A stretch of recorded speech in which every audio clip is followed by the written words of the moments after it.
coming to my first policy, which is my minimum support price.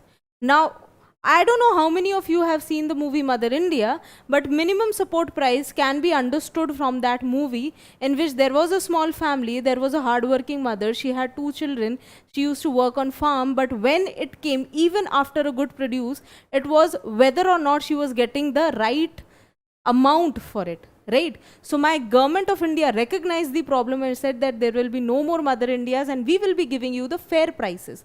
So in order to know who is going to give the fair prices, I should know the agency. The agency here is that it is my Cabinet Committee on Economic Affairs. There are 2 agencies involved. The first one is my Cabinet Committee on Economic Affairs, that is my CCEA, on the recommendations of Commission on Agricultural Cost and Pricing. Just remember these 2 agencies. They are the ones which are involved in the calculation. Which government is responsible? Of course, the central government. All the 3 schemes that I am talking about are central government schemes. I will be taking a separate video on what schemes are central government schemes, what are centrally sponsored schemes, and what are state schemes, so that there is a lot of confusion among the students.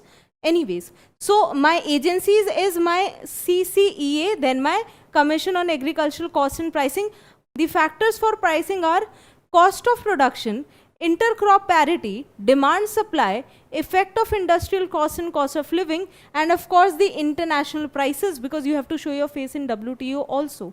So all of these come within the factors. What? Production, intercrop parity, that within the crops also one should not have a lot of cost and the other should not lag behind. Demand supply, of course, industrial cost and cost of living, and of course the international pricing. Now coming to the calculation. The calculation part is interesting here. In calculation, I have to remember 3 things, that is A2, FL and C2. Do not go into their details because you're not giving an economics paper. For GS, I should know what is my A2. My A2 is the expenditure on inputs. Farmers, purchasing seeds, fertilizer, pesticides. That is my A2 method. That is my expenditure on the input.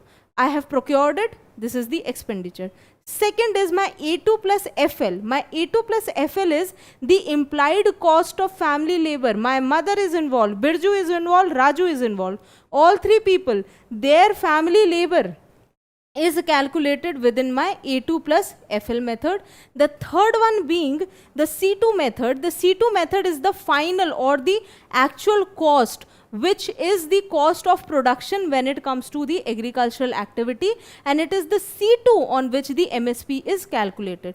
Now my government in December announced that I will give my farmers 1.5 times the MSP which they were receiving because of the backlash they were getting from the farmers' protest.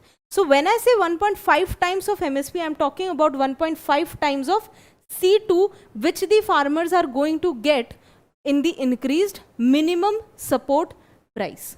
Apart from that, even for the forest produce, for my minor forest produce, it is my TriFed along with the Ministry of Tribal Affairs which is going to recommend the prices. It covers all the state and 50 plus products are part of my minimum support price. So from this, I need to know the 2 agencies, extremely important.